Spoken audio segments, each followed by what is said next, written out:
ஜாம்பவான் நேயர்களுக்கு பிரபாகரனின் அன்பு வணக்கம். இன்றைய அரசியல் அரங்கம் நிகழ்ச்சியில நம்மோட இணைந்திருக்கிறார் மூத்த அரசியல் ஆய்வாளர் திரு ரவீந்திரன் துரைசாமி சார். வணக்கம் சார். வணக்கம் பிரபாகரன். எப்படி இருக்கீங்க சார்? நல்லா இருக்கும் தம்பி. சார் உங்க சந்திச்சது ரொம்ப மகிழ்ச்சி. நீண்ட நாள் கழிச்ச ஒரு பேட்டி. கண்டிப்பா சார், தற்பொழுது இந்த நாடாளுமன்ற தேர்தல் நடந்து முடிஞ்ச அப்புறம் எடப்பாடி பழனிசாமி அவர்களுக்கும் சில மூத்த முன்னாள் அமைச்சர்களுக்கும் ஏதோ ஒரு வாக்குவாதம் நடைபெற்றது, இல்லை அவங்களுக்குள்ள ஒரு கருத்து வேறுபாடு இருக்கு அப்படிங்கிற மாதிரியான பேச்செல்லாம் அடிபடுகிறது. அதெல்லாம் உண்மையா சார்? அந்த மாதிரி ஏதாவது நடக்குதா அதிமுகவில்? கூட்டுத்தலைமைங்கிறது அதிமுகவுக்குள்ள வர வாய்ப்பு இருக்குது. இந்த கம்யூனிஸ்ட் பார்ட்டி மாடலில் பொலிட் பியூரோ, அதில் எடப்பாடி பழனிசாமி பொலிட் பியூரோவில் செக்ரட்டரி, அப்போ ஜெனரல் செக்ரட்டரிங்கிற அந்த இதில் வந்துடுவார். மற்றபடி கட்சி முடிவுகளை ஒரு 10-12 பேர் கொண்ட ஒரு பொலிட் பியூரோ தான் முடிவு பண்ணோம். எடப்பாடி பழனிசாமியால் முடிவு பண்ண முடியாது. எடப்பாடி பழனிசாமி அந்த பொலிட் பியூரோவோட ஒரு ரெப்ரசன்டேட்டிவாக முகமாட்டு இருப்பார். எல்லாருமே ஈக்குவல் தான், இவர் மட்டும் பொதுச்செயலாளருங்க மாதிரிலாம் மோர் ஈக்குவலாக இருப்பாருங்கிற ஒரு இதை அங்கே உள்ள மூத்த தலைவர்கள் அதை விரும்புகிறாங்க. அந்த பொலிட் பியூரோவுக்குள்ள அதிகாரம் மிக்கதாட்டு அந்த அமைப்பை உருவாக்கி அதை பலப்படுத்துகிற மூலமாக தான் அதிமுக பலப்படுத்த முடியுங்கிறத உள்ளுக்குள்ளே எடப்பாடி பழனிசாமிக்கு வலது பக்கம் இருக்கவங்களும் இடது பக்கம் இருக்கவங்களும் பலரும் அந்த ஒரு கருத்தை முன்வைக்கிறாங்க. அதை எப்படி பூனைக்கு மடி கட்டுறது, எப்படி அதை கொண்டு வர்றதுங்கிறத அவங்க யோசிக்கிறாங்க. அந்த மாதிரி ஒரு டீம் ஃபார்ம் ஆயிட்டு இப்போ ஏதாச்சும் இப்போ எடப்பாடி பழனிசாமி அவர்கிட்ட தங்களுக்கு தேவையானதை நிரூபிச்சுக்கணும், இல்லை இந்த நாடாளுமன்ற தேர்தலில் பணியாற்றுறதுல ஏதாவது பிரச்சனைகள் அந்த மாதிரின்னு சொல்லி நிறைய சமூக ஊடகங்களில் நம்மளால் பார்க்க முடியுது. ஏதோ எதிர்த்து நின்று பேசுனாங்க அப்படின்னு. அந்த மாதிரி ஏதோ கருத்து வேறுபாடுகள்லாம் வந்திருக்கா சார் அதிமுக? சமூக ஊடகங்களில் வர்றது எல்லாமே நம்ம அப்படி உண்மண்ணி முழுமையாக எடுத்துக்கிட முடியாது. உள்நோக்கம் இருக்கும், அது ஃபீட் பண்ணப்பட்டதாட்டு இருக்கும், பல இதுகளும் இருக்கும். நாம் என்ன பொறுத்தளவில் நாளைக்கு நாம் சொல்கிறது நாளைக்கு சரியாக வரணும், 10க்கு 8 சரியாக வரணுங்கிறதுல நான் உறுதியாக இருக்கும். அதனால் ஒருத்தர் விழுந்துட்டாருன்னொடனே அவரை உடனே குழி தோண்டி புதைச்சிடுறதும், ஒருத்தர் கொஞ்சம் வளர்றானால வானத்துக்கு அவரை தூக்கி வைக்கிறதும் நம்மக்கிட்ட அந்த இது கிடையாது. Edappadi Palaniswami down but not out. விழுந்துட்டார், ஆனால் விழுந்துதான் இருக்கார். கண்டிப்பாக விழுந்தா இருக்கிறார். எப்படி கூட்டணி கிடைக்கலையோ அதிலே விழுந்துட்டார். அவர் விழுந்த இடமே இவர் 2021 வேஸ்ட்டுன்னு அனுப்பின தேமுதிகவை 5 சீட்டு கொடுத்து கூட்டணி வைக்க வேண்டிய நிலைமைக்கு தள்ளப்பட்ட இடத்திலே அவர் விழுந்துட்டார். ஆனால் தேமுதிகவில் அவருக்கு லாபம் இருக்குது. தேமுதிகவில் எளிய மக்கள் அவர் ஆதரிச்சிருக்கிறாங்க. விஜயகாந்த் மேலே பற்றுதல் கொண்ட அந்த தெலுங்கு தாய்மொழி மக்களுக்கு ஒரு கேட்டலிஸ்ட் ஆட்டும் அவருக்கு அது உதவி இருக்குது, மறுக்க வரலனா. அவர் அணி எடுக்கக்கூடிய வாக்கில் தேமுதிகவின் பங்களிப்பு பெருசு. பிரேமலதா விஜயகாந்த் அம்மையாரோட பிரச்சாரத்தோட வலிமையும் அதில் அவங்களுக்கு கான்ட்ரிபியூட் ஆகுது. நம்ம அது களத்துலேருந்து நம்ம அதை பார்க்குறோம். மற்றபடி அவர் வெளியே அனுப்பி 39,000 ஓட்டு எடுத்த கிருஷ்ணசாமிக்கு தென்காசி சீட்டை கொடுத்தாரு. 20,000 வாக்கு பலம் கொண்ட எஸ்டிபிஐக்கு திண்டுக்கல் சீட்டை கொடுத்தாரு. இதுவே அவருக்கு பலகீனம். பட் திராவிட இயக்கம் பெயரக்கூடாது, திமுகவுக்கும் அண்ணா திமுகவும் போட்டி இருக்கணும்னு பல அடிப்படையில் பலரும் அவரை தூக்கி பிடிச்சாங்க. இந்த பலகீனங்களை நான் மட்டும்தான் எக்ஸ்போஸ் பண்ணேன். இந்த பலகீனங்களை இவர் ரொம்ப பலகீனமாயிட்டார், எக்ஸ்போஸ் பண்ணேன். குறிப்பாக நான் உங்களுக்கு எல்லாத்துக்குமே தெரியும், 1% வாக்கு பலம் கொண்ட கட்சிகள் கூட ஐயா எடப்பாடி பழனிசாமி கூட கூட்டணிக்கு வரமாட்டாங்கங்கிறத 2024க்கு முன்னாடி நான் சொன்னேன். இல்லை, அவங்களுக்கெல்லாம் தெரிஞ்சிருக்கா சார் எடப்பாடி அவர்கள் பலவீனமாகத்தான் இருக்கிறாருன்னு அவங்க உணர்றாங்களா? இல்லை ஒருவேளை அண்ணாமலை அவர்கள் கட்டமைத்த அந்த இன்னொரு அணி பலமாக இருக்குது, அதனால் அதிமுக பக்கம் சேரலையா சார்? அந்த இன்னொரு அணிங்கிறது தோத்துப்போன அணியில் உள்ள ஒரு பிளவு தானே, சிம்பிள் தானே. நீங்கள் என்ன இருந்தாலும் கூட அது தோத்த அணியில் உள்ள ஒரு பிளவு தானே. வெற்றி பெற்ற அணியில் உள்ள ஒரு பிளவுன்னு சொன்னால் அதுக்கு வேல்யூடிட்டி அதிகம். மக்கள் தினம் எம்ஜிஆர் கலைஞருக்கு எதிராக போர்க்கொடி தூக்குனாருன்னா அன்னைக்கு திமுக கழகத்தின் ஸ்ட்ரென்த்து வளரங்கட்சியாட்டு 50% இருந்தது.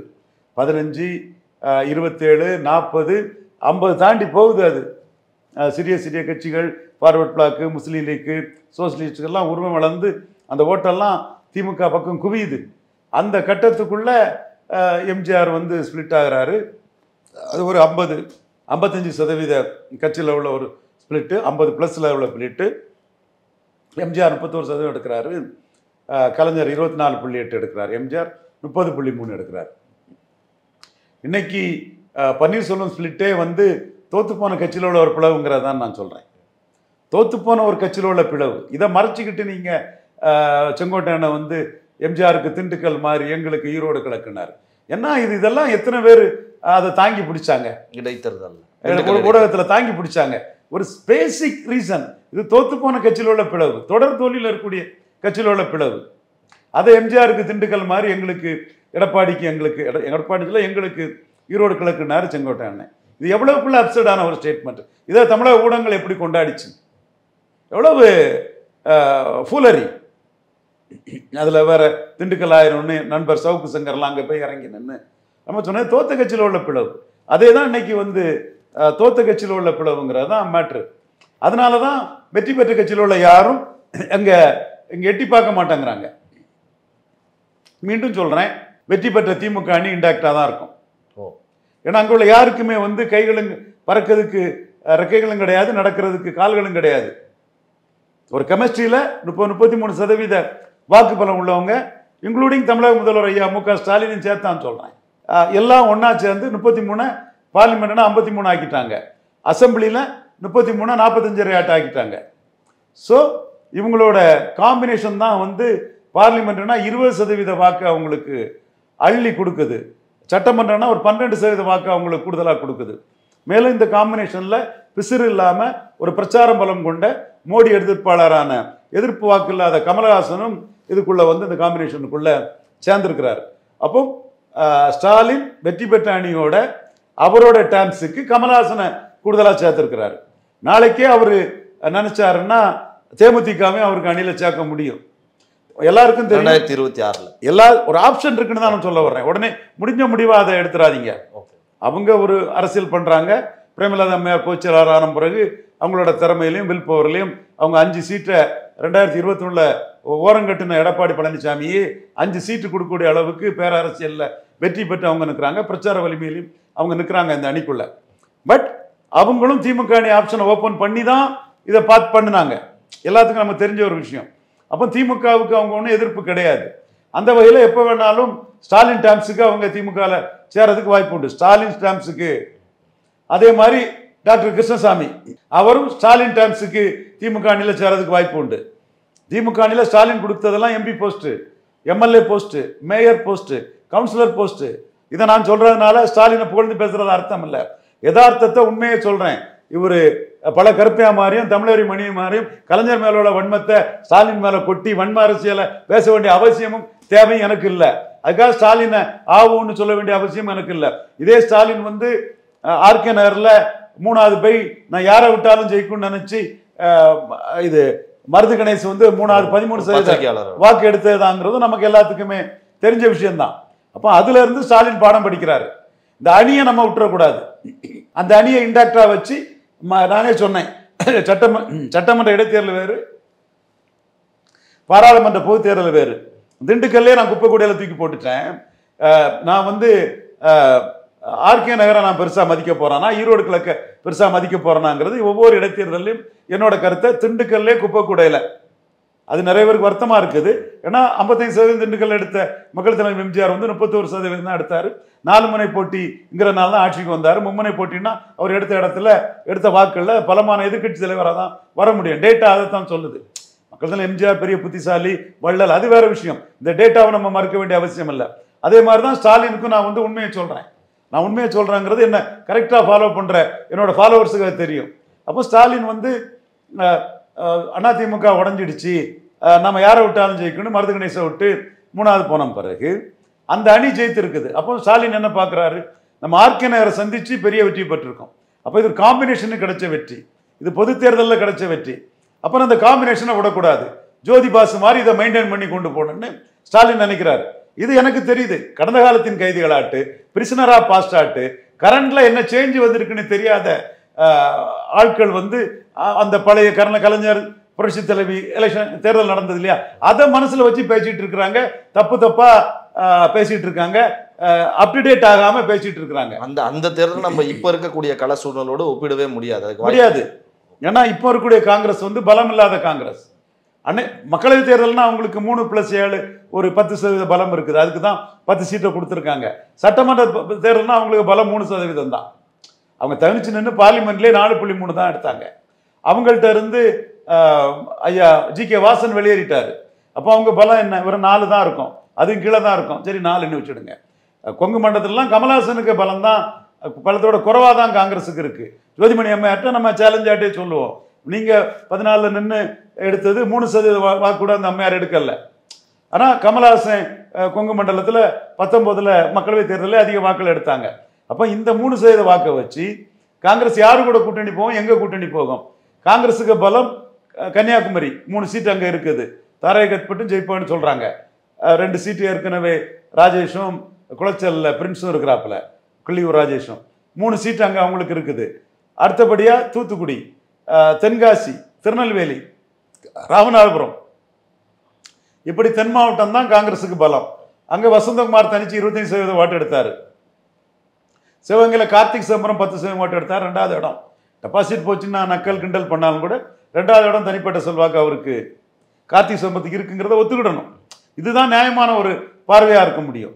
அடுத்து திருநாக்கரசு அண்ணன், ஆர்வனு, இவங்கெல்லாம் 6% ராமசுப்பு, தென் ஏபிசி வீரபாகங்கள்லாம் தென் மாவட்டத்தில் ஒரு 6%, ஆவரேஜை விட ஒரு 2% ஜாஸ்தி எடுத்தாங்க. அங்கே தான் இவங்களுக்கு செல்வாக்கு. அங்கே எடப்பாடிக்கு செல்வாக்கு இருக்கா? இல்லை. அப்போ இங்கே வெற்றி பெற்ற இடத்த விட்டு போக மாட்டாங்க. ஸ்டாலின் கொடுக்குறது எம்எல்ஏ போஸ்ட்டு.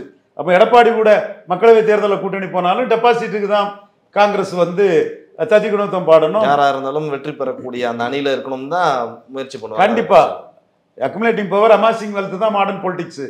அப்படி இருக்கும்போது வெற்றி பெறக்கூடிய ஸ்டாலினை விட்டுக்கிட்டு ஸ்டேட்டஸ்கோ தருவார் ஸ்டாலின். இன்னும் சொல்ல போனால் ராகுல் காந்தியே எங்களை ஸ்டேட்டஸ்கோ கொடுத்துருங்க, 10 சீட்டு தந்துருங்க, நாங்கள் உங்கள் கூட தானே இருக்க போகிறோம், தொடர்ந்து நம்ம அணி இருக்கத்தானே போகுதுன்னு தான் சொல்லி ஸ்டாலின்ட்டு அந்த சீட்டை வாங்கியிருக்கிறாரு. அப்போ காங்கிரஸ் வந்து திமுக கூட்டணியில் தான் இருக்கும். அவங்க 2 பேருமே பாடம் படிச்சுட்டாங்க. 14 பிரிஞ்சு போனதில் திமுக ஒரு இடமும் ஜெயிக்கல, காங்கிரஸ் ஒரு இடத்துல தான் டெபாசிட்டே வாங்கிச்சு. வசந்தகுமார் மட்டும்தான் டெபாசிட்டே வாங்கினார். நாடார் தொகுதியில், நாடார் மெஜாரிட்டி ஏரியாவில் வசந்தகுமார் மட்டும்தான் டெபாசிட் வாங்கினாங்க. மற்றபடி ராகுல் காந்தி லாயலிஸ்ட்டு இவங்க ஜோதிமணி அம்மையாரெல்லாம் 2.9% வாக்கு தான் வாங்கினாப்புல. அதுதான் சொல்கிறேன்னே, கார்த்திக் சிதம்பரம் பரவாயில்ல 10% வாங்கினாருன்னு சொல்கிறேன்னே. ஸோ இதை வச்சுக்கிட்டு எங்கே பண்ண முடியும்? நாங்கள் ரேவந்த் ரெட்டி மாதிரி, நாங்கள் சிவகுமார் மாதிரி நீ பொய்யா போலியா 4 பேரை பிடிச்சி பத்திரிகைகள் எழுத முடியும். நான் தான் உடச்சி தள்ளிட்டு நான் அதை கார்த்திக் சிதம்பரம் அப்படி ஒரு ரீலை விட்டு தெரிஞ்சாரு. இல்லைங்க, ரீல் விடாதீங்க, உங்களுக்கு சட்டமன்ற பலம்னா 3% தான் உங்களுக்கு, அதெல்லாம் நீங்கள் ஒன்றும் காங்கிரஸ் பெரிய இதில் இல்லை அப்படின்னு நம்ம அதை அடித்து உடைச்சோம். அதே வேளையில் நம்ம ராகுல் காந்தி பிரதமர்னா அதுக்கு வந்து ஸ்டாலினை தாண்டியும் ஒரு 7% இருக்குங்கிறதும் உண்மை. அதே மாதிரி சோனியா பிரதமர்னா கலைஞரை தாண்டியும் ஒரு 8% இருந்துங்கிறதும் மறுக்க முடியாத உண்மை. அப்போ காங்கிரஸ் தொடர் திமுக கூட்டணியில் 2 பேரும் பிரிஞ்சு போய் 2 பேரும் நஷ்டம் அடைஞ்சு ஒன்றா சேர்ந்து 10% 2 பேரும் மேலே ஏறி அது ஒரு இயல்பான கூட்டணியாக, நேச்சுரல் அலையன்ஸாக அண்ணன் தம்பின்னு அந்த பாச பிணைப்புகளை பார்த்தீங்கல்ல, அது தொண்டர்கள்ட்ட இருந்தால் வருது. ஒரு இது இருக்குது. அப்போ எப்படி காங்கிரஸ் கூட்டணி திமுக விட்டு போகும்? போனால் அது டெபாசிட் தேருமா? என்ன பலம் இருக்குது காங்கிரஸுக்கு? அந்த காங்கிரஸ் கூட்டணியை வெற்றி பெறக்கூடிய வைக்கக்கூடிய அளவுக்கு எடப்பாடிக்கு என்ன பலம் இருக்குது? எப்படி அது நடைமுறை சாத்தியமாகும்? ஆனால் தமிழறி மணியனும் பல கருப்பையாவும் கலைஞர் மேல உள்ள வன்மத்தில் ஸ்டாலினுக்கு எதிராக கதையா பேசிட்டு இருப்பாங்க, பொய்யா பேசிட்டு இருப்பாங்க, கலரா ரீல் விட்டுட்டு இருப்பாங்க. அதுதான் இங்க நடந்துட்டு இருக்குது. நம்ம யதார்த்தத்தை உண்மையை சொல்றோம். அதே மாதிரி திருமாவளவன் வந்து தனிச்சு நிற்கும்போது 0.7% வாக்கு தான் எடுத்தாரு மக்கள் நல கூட்டணி. அப்போ இவர் பாமகவுக்கு எதிராக அவர் வந்து ஒரு கேட்லிஸ்ட் ஸ்போர்ட்ஸ் ஆட்டு திமுக அணிக்கு வாக்களை கொடுத்து வெற்றி பெறா இருக்கிறாரு. இன்னொரு பாமகவா இருக்கிற அதிமுக கூட போனா தேருமா, உருப்படுமா? பொருந்தா கூட்டணி ஆயிரும். அதிமுகவோட வன்னியர் ஓட்டு இவருக்கு வராது, இவருக்குள்ள ஷெட்யூல் காஸ்ட் ஓட்டு தனிச்சு போட்டிவிடக்கூடிய சீமான்ட்ட போயிடும். மாறி மாறி கூட்டணி அமைக்கிறத மக்கள் ஏத்துக்க மாட்டாங்க. அவருக்கு இருக்கிற அந்த வாக்கு வங்கியும் குறையக்கூடிய வாய்ப்பு இருக்கு. கண்டிப்பா மக்கள், பரையர் சம மக்கள், நாம் தமிழர் சீமான் பின்னாடி போயிடுவாங்க. என்னையா இவர் மாறி மாறி கூட்டணி அமைச்சுக்கிட்டு ஒரு சந்தர்ப்பாத கூட்டணி அமைக்கிறாருன்னா, ஒரு கூட்டணின்னா அது ஒரு கெமிஸ்ட்ரி ஒர்க் அவுட் ஆகிட்டு அப்படியே போயிடும்.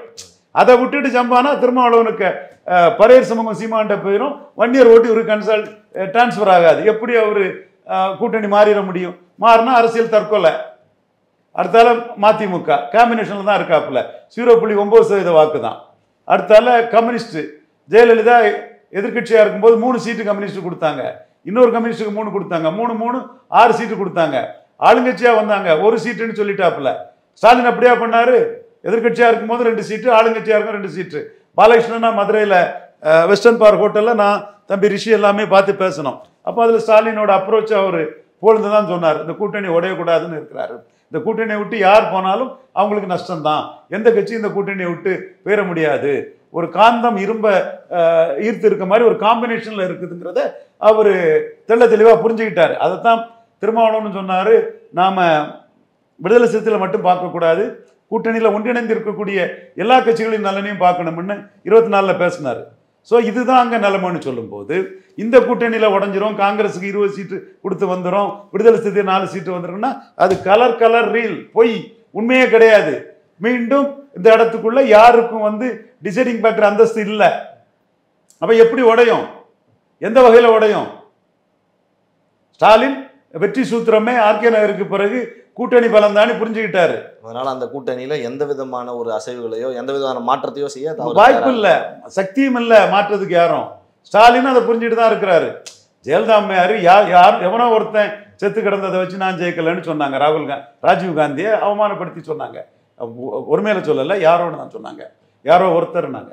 அது என்னாச்சு? பர்கூர்லேயே தோத்து போனாங்க காங்கிரஸ் கூட்டணி போய். கலைஞர் மந்திரி பதவிக்காக அணி மாறினார், என்னாச்சு? 2001 ஆட்சி இழந்துட்டாரு. அதே மாதிரி எம்ஜிஆர் தமிழகமே நான் தான்னு பேசினாரு, நான் போட்ட பிச்சைன்னாரு. நல்ல வேலை தலைக்கு வந்தது தலைப்பாயோட போச்சுங்கிற மாதிரி பார்லிமெண்ட்ல 2 சீட்டுக்கு போனவர் மீண்டும் அசம்பிளிக்குள்ள அவர் தப்பி படைச்சிட்டாரு. சைமல்டேனியஸ் எலெக்ஷன்னா அவர் கவர்மெண்ட்டும் போயிருக்கோம். அப்போ ஸ்டாலின் இதெல்லாம் பார்க்குறார். பார்த்துக்கிட்டு அவர் நம்ம அரசியல் அரங்கத்துக்குள்ள நம்ம அணியை விட்டுறக்கூடாது, அணியை இன்டாக்டாக வச்சுருக்கணும், நம்ம பலமே அணி தான்ங்கிறத அவர் பார்க்குறாரு. அணி அப்படி கண்டிப்பாக பண்ணிட்டு இருக்கிறாரு. அவருக்கு கொடுக்குறதெல்லாம் MP post, MLA post, mayor post. இதை சொன்னால் பாதி பேருக்கு வைத்த கலக்கம், மீதி பேர் தீயில மிதித்த மாதிரி அவ்வாணி கதறுவாங்க. பட் உண்மை தானேங்க, உண்மையை நான் ஏங்க மறைக்கணும்? யாருக்காக நான் உண்மையை மறைச்சி பேச வேண்டிய அவசியம் எனக்கு என்னங்க? மோடி இந்தியாவில் பெரிய வெற்றியை பெறுவார், 3வது முறையும் பிரதமர் ஆகுங்கிறது எப்படி உண்மையோ, ஸ்டாலின் கூட்டணி இன்டாக்டாக வச்சுட்டு இருப்பாருங்கிறதும் உண்மை தானே. அதை சொல்கிறேன். அதனால தான் 2026 எடப்பாடி பழனிசாமியால் அவர் எதிர்பார்க்குற மாதிரி கூட்டணி அமைக்க முடியாதுங்கிறத நான் ஆணித்தரமாக என் கருத்தை சொல்கிறேன். 2024 இந்த உண்மைகள் எல்லாம் தெரிஞ்சு தான் நான் சொன்னேன். நீங்கள் என்ன பண்ணுவீங்க? வெப்பில் கூட்டணி அமைப்பீங்க, யூடியூப்பில் கூட்டணி அமைப்பீங்க, 5 நிமிஷத்தில் கூட்டணி மாறுதும்பீங்க, 5 நாளில் மாறுதுங்கிறீங்க, அடுத்த வாரம் மாறுதுங்கிறீங்க, 22 மணி நேரத்தில் மாறுவீங்க. எல்லாம் கலராக ரீல் விட்டு ஏமாந்து போவீங்க. யார் யாரெல்லாம் நீங்க சொல்லுகிற இந்த மாதிரியான விஷயங்கள் தான் எல்லாம் உங்களுடைய அந்த டேட்டாஸ், இதுக்கு முன்னாடி நடந்த விஷயங்கள், அதுல தரவுகளோடு சொல்றப்ப இதெல்லாமே உடஞ்சு போயிடும் வெப்ல பேசுறது. கண்டிப்பா வெப்ல பேசுற எல்லாருமே மனச்சாட்சிப்படி அப்படி ரிவைண்ட் பண்ணி பாருங்க உங்க மனச்சாட்சியை. எல்லாமே நீங்க சொன்னது பொய்ன்னு தெரிய வரும். அடுத்தால பிரிண்ட் மீடியால திலமலர்ல எழுதி மதுரை மகாத்மா மிதுன் பழனிசாமியை மூலமா இன்ஃப்ளூயன்ஸ் பண்ணி மதுரை மகாத்மா ஒரு அலையன்ஸ்ன்னு எழுதணும். யார் அலையன்ஸுக்கு போவா? எடப்பாடி கூட. சீமான் தனிச்சு போட்டிடுறதான் அவருக்கு மெரிட்டு. தனிச்சு போட்டின மெரிட்டிலே அவர் போறாரு. அவரு 26 ஆம் ஆத்மி பஞ்சாப்ல 2022 பெரிய வெற்றியை பெற்று 42% பெற்றது மாதிரி மக்களவையில் 7.5%, 7.4 பெற்றவங்க பாராளுமன்றத்தில் 42க்கு போனாங்க. தொடர்ந்து தனித்து போட்டியிடனால ஒட்டுமொத்த பஞ்சாப் மக்களுமே நம்பிக்கையோட ஆதரிச்சு தூக்கி விட்டாங்க. அதே மாதிரி சீமான் தொடர்ந்து தனிச்சு போகும்போது இன்னைக்கு பாப்புலாரிட்டி ரேட்டு ஏறிட்டு சீமானுக்கு. சீமானி ஒருத்தர் தொடர்ந்து தனிச்சு நிற்கிறாரு, 20 பெண்கள் 20 ஆண்களை விடுறாரு, பொது தொகுதிகளில் பறையர் தேவேந்திர வேளாளர் நிறுத்துறாரு, அருந்ததியர் சகோதரிகள் நிறுத்தணுங்கிறது என்னோட எதிர்பார்ப்பு. இதெல்லாம் மக்கள் மத்தியில் சீமான் ரீச் ஆயிட்டாரு. அப்போ வாக்கு வங்கி உயருமா சார்? கண்டிப்பா இதோட வாக்கு வங்கி உயரும். ஏன்னா சின்ன மாற்றம், சின்ன அதே மீறி ஒரு பெரிய இம்பாக்ட் மக்கள் உணர்றாங்க. இன்னைக்கு அவேர்டு பீப்புள். அது 5வது முறை தனிச்சு நிற்கும் போது அவருக்கு மிகப்பெரிய அளவில் உயரும். பஞ்சாபில் ஆம் ஆத்மி ஆட்சியை பிடிச்ச மாதிரி நம்ம பெரிய அளவு சாதிப்பண்ணு தான் அவர் போவார். அப்போ வேற யார் இருக்கிறா? இது சிங்கம் காலமாடு கதையாட்டு அண்ணாமலை, ஓபிஎஸ், தினகரன், அன்புமணி, இந்த 4 பேரும் ஒன்றா இருக்கிறாங்க. மோடி பேட்டர்னில் மத்திய ஆளுங்கட்சி பாஜக தான் வரும், அதோட இருப்பாங்க. இவங்களுக்கு ஒரு காமன் கேண்டிடேட்டு அண்ணன் ரஜினிகாந்த் அரசியல் விட்டு ஒதுங்கிட்டாரு, அவரை நம்ம தேவையில்லாமல் இழுக்காண்டாம். அதே மாதிரி அஜித்குமார், அவரும் அரசியலுக்குள்ள இல்லை. பட் இவங்களுக்குள்ள ஒரு காமன் கேண்டிடேட்டுக்கு சில முயற்சிகள் எடுப்பாங்க. அல்லது அவங்களுக்குள்ளே ஒரு கான்சென்சஸில் எல்டர் லீடராக இருக்கிறாரு இவர் ஓபிஎஸ், அவரை ஏற்றுக்கிட்டு ஓபிஎஸ் முதல்வராக ஏற்றுக்கிட்டு போகலாம். அல்லது பாஜகவின் தலைவராட்டு அண்ணாமலை பவர்ஃபுல்லாக இருக்கிறாரு, அவரை ஏற்றுக்கிடலாம். ஸோ அவங்களுக்குள்ள ஒரு கான்சென்சஸ் இருக்குமே தவிர யாருமே வந்து எடப்பாடி பின்னாடி போக மாட்டாங்க. அதுவும் மக்களவை தேர்தலில் எடப்பாடியை ஒதுக்குனவங்க சட்டமன்ற தேர்தலையா போய் எடப்பாடி பின்னாடி போக போறாங்க. அப்போ எடப்பாடி பழனிசாமிக்கு தேமுதிகவையும் புதிய தமிழகத்தையும் காப்பாற்றுறதே பெரிய கஷ்டமாய் போகும். நாம சும்மா சொல்லலைங்க, களத்துக்குள்ள இருக்கோம். இவர் ஜெய்சங்கர் சேக்குவரா சொல்றது உண்மைதான். நாம ஒர்க் பண்றோம், சொல்லிட்டு தான் ஒர்க் பண்றோம், பொய்யா சொல்லி ஒன்றும் ஒர்க் பண்ணல. அது மட்டும் இல்ல, மோடிக்காக இந்தியா ஃபுல்லா நம்ம நாலேஜ் ஒர்க்கு கான்டாக்டும் பல இடங்கள்ல நாம செயல்படுத்திட்டு தான் இருக்கோம். அதுவும் பாஜக தலைவர்களுக்கு மோடிக்கு தெரியும், நட்டாவுக்கு தெரியும், இவர் அமித்ஷாவுக்கு தெரியும், சந்தோஷுக்கு தெரியும், அண்ணாமலைக்கு தெரியும், ஆடிட்டர் குருமூர்த்தி போன்றவங்களுக்கு தெரியும். நம்ம நாலேஜ் ஒர்க்கு அங்கேயே பண்ணிட்டு தான் இருக்கோம். அவர் ஏதோ நம்ம நினைக்கிறாரு மோடிக்காக நம்ம இருக்குங்கிறதுல எந்த மாற்றமும் இல்லை. மோடி 3வது முறை வர்றதுக்கு நம்மளால முடிஞ்ச கான்ட்ரிபியூஷனை பண்ணிட்டு தான் இருக்கோம். இப்போ கூட நம்ம இதை தொடர்ந்து செயல்படுத்திட்டு தான் இருக்கிறோம். அது வேற விஷயம். தமிழ்நாட்டை பொறுத்த அளவில் எடப்பாடி பழனிசாமி 2024 எப்படி அணியமைக்க முடியாதுன்னு சொன்னோமோ அதே மாதிரி 26லயும் அணியமைக்க முடியாதுன்னு சொல்றோம். அதே வேளையில எடப்பாடி பழனிசாமிக்கு மெரிட்டை நம்ம குறைச்சி சொல்லலை. ஒரு பெரும்பான்மை தமிழ் சமுதாயத்தை சேர்ந்தவர் மோடி கிட்ட சரண்டர் ஆக மாட்டாருன்னு சொன்னோம். என்ன சரண்டர் ஆக மாட்டாருன்னு சொன்னோம். மனச்சாட்சி படி பாருங்க, அவர் நம்ம குறைச்சா மதிப்பிட்டோம். எடப்பாடி பழனிசாமி மீண்டும் பிஜேபி கிட்ட வரமாட்டாரு, மோடி கிட்ட சரண்டர் ஆக மாட்டாரு. சரண்டர் ஆனா அண்ணாமலை கிட்ட சரண்டர் ஆன மாதிரி அது அவருக்கு பலகீனமா நினைப்பாரு நம்ம சொன்னோம். அதுதானே நடந்தது. இடி ஐடி சிபிஐக்கெல்லாம் அவர் பயப்பட மாட்டாருன்னு சொன்னோம். அதுதானே நடந்தது. அப்போ அவரை நம்ம குறைச்சி மதிப்பிடலை. என்ன நடக்க போகுதுங்கிறத நம்ம சொன்னோம். ஸ்டாலினுக்கு இணையான தலைவர் கிடையாது. 57 62 காமராஜ் மாதிரி ஸ்டாலின் வந்து கூட்டணி பலத்தில் இன்டாக்டான கூட்டணியை வச்சு ஜோதிபாஸ் மாதிரி ஒரு பெரிய பலத்தில் இருக்கிறாரு. ஜோதிபாஸுக்கு பலமே கூட்டணியை இன்டாக்டா வச்சது தான். அதே மாதிரி ஸ்டாலினுக்கு பலமும் கூட்டணி இன்டாக்டா வச்சிருக்கிறாரு. முந்தைய கால தலைவர்களின் தவறுலேருந்து பாடம் படித்து போறாரு. இது ஸ்டாலின் தெளிவாக போறாருங்கிறது நமக்கு தெரியுது. ஸ்டாலின் மேல விமர்சனங்கள் நமக்கு பல உண்டு. பட் அவர் அரசியல் சாதுரியத்தில் சதுரங்கத்தில் நுண்ணறிவில் கலைஞரை தாண்டி நிற்காருங்கும் போது நிற்காருன்னு நம்ம சொல்லிட்டு போகிறோம். நமக்கு என்ன இருக்குது? இதுதான் பொசிஷன். ஸோ இந்த இடத்துக்குள்ள எடப்பாடி பழனிசாமி தப்பு கணக்கு போட்டாரு. புரிஞ்சிக்காம கடந்த காலத்தின் கைதியாக இருந்தது ஜெயலலிதா எப்படி வந்தாங்களோ அதே மாதிரி நம்மளும் வந்துடும் கணக்கு போட்டாரு. எல்லாம் தப்பு கணக்காக அவருக்கு அந்த ரெட்டலை பலம் அப்படிங்கிறது ஒரு பெரிய நம்பிக்கையை கொடுக்குதோ. இன்னமும் கூட 2020 ரெட்டலை பலம் தான். ரெட்டலை பலம் தான் தேமுதிக பிரேமலதா அம்மையார் அந்த கூட்டணி பலம் தான், நம்ம மறுக்க வரல. பட்டு அந்த பலம் எல்லாம் வந்து ஒரு சீட்டு வெற்றி பெறக்கூடிய அளவுக்கு, ஓட் கன்வெர்ட் ஆகக்கூடிய அளவுக்கு, நாளைக்கு ஒரு கூட்டணி அமையக்கூடிய அளவுக்கு அது அவருக்கு ஒரு வாய்ப்பை கொடுக்காதுங்கிறதுல நான் ஆணித்தரமாக இருக்கிறேன். அதனால தான் என்னென்ன வகையில் கூட்டணி போகும், எப்படி எப்படி ஒவ்வொருத்தரும் பயணிப்பாங்கங்கிறத நான் தெளிவாகவே பேசுகிறேன். இதை மீறி மற்றவங்க வந்து யூடியூப்பில் முறியடிப்பாங்க, பத்திரிகையில் எழுதி முறியடிப்பாங்க, டிவியில் பேசி முறியடிப்பாங்க. அவ்வளவுதான். களத்தில் முறியடிச்சிட மாட்டாங்க. திமுகவினுடைய கூட்டணி குறித்து நீங்கள் பேசுகிறப்ப கமல் சார் அவருடைய பேருமே பதிவு பண்ணீங்க. கமலஹாசன் அவர்கள் குறித்து நிறைய விமர்சனங்கள். ஒரு சீட்டு கூட ஒரு இடத்துல கூட நிற்காம ராஜ்யசபா வாங்கிட்டு போயிட்டாப்புல, கட்சியை அடமானம் வைத்து விட்டார், இப்படியெல்லாம் விமர்சனம் பண்ணாங்க. கமல் அவர்களுடைய அந்த முடிவை நீங்கள் எப்படி பார்க்குறீங்க அரசியல் ரீதியாக திமுக கூட்டணியில்? அந்த முடிவை ஈரோடு கிழக்கில் எடுத்துட்டாருங்க. ஈரோடு கிழக்கில் ஒரு பெரிய அளவில் பிரச்சாரம் பண்ணார்.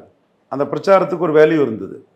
அவருக்கு ஓட்டெல்லாம் திமுக அணி கை சின்னத்துக்கு டிரான்ஸ்ஃபர் பண்ணார். 66% 66,000 வாக்கு லீடிங்கில் அந்த அணி போகக்கூடிய அளவுக்கு, மிகப்பெரிய அளவுக்கு பர்சன்டேஜ் போகிறதுக்கு அவருடைய பங்களிப்பும் அதில் இருந்தது. அவரோட கட்சி பலமும் அங்கே கான்ட்ரிபியூட் ஆச்சு. நான் ஏற்கனவே பலமுறை சொல்லியிருக்கேன், கொங்கு மண்டலத்தில் 2014 காங்கிரஸை விட 2019 கமலஹாசனுக்கு வாக்கு அதிகம். அது கமலஹாசன் மேலே பற்றுதல் உள்ள வாக்கு. இன்னொன்று திமுக வேண்டாம், அண்ணா திமுக வேண்டான்னு விழுந்த வாக்கும் ஒரு பகுதி இருக்குது. நான் அதை மறுத்து பேச விரும்பலை. ஓவரால் கமலஹாசன் மேலே பற்றுதல் உள்ள வாக்கு. அந்த சூழ்நிலையில் தான் நான் எல்லா பேட்டிகளையும் சொன்னேன், கமலஹாசனுக்கு திமுக அணியில் இடம் இருக்கும், ஸ்டாலின் டேம்ஸ் படி இருக்குங்கிறதே நான் சொன்னேன். நான் அதையும் மறைச்சு பேசலை, வெளிப்படையாக சொன்னேன். அதே போல் பாமகவுக்கு திமுக அணியில் இடம் இருக்காது. துரைமுருகன் என்னதான் ஸ்டாலின்கிட்ட சொன்னாலும் எதிர்ப்பு ஓட்டு இருக்குது. 4 ஓட்டு இருந்தால் 6 ஓட்டு எதிர்ப்பு ஓட்டு இருக்குது.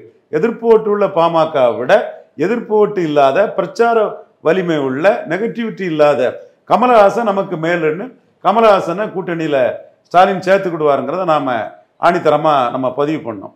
கடைசியில் இன்னொரு ஆப்ஷன் வந்து எடப்பாடி பழனிசாமி 5 MP சீட்டு கொடுக்குறாருன்னு ஊடகத்தில் இது பண்ணிச்சு. எடப்பாடிகிட்ட 5 வாங்கி என்ன பிரயோஜனம்? 5 டெபாசிட் போகும். 3வது முறையும் தோத்தா கமலஹாசனை இன்னைக்கு அங்கே போயிட்டாருன்னு சொன்னவங்கெல்லாம் கொண்டாடவா போகிறாங்க? நக்கல் நையாண்டி தான் அடிப்பாங்க. இப்போ கமலஹாசன் ஈரோடு கிழக்கிலே வெற்றிக்குள்ள வந்துட்டார். ஒரு வெற்றி அணியின் பிரச்சாரகர்த்தராட்ட அவர் வந்துட்டார். நம்ம எல்லாமே அது தெரியும்.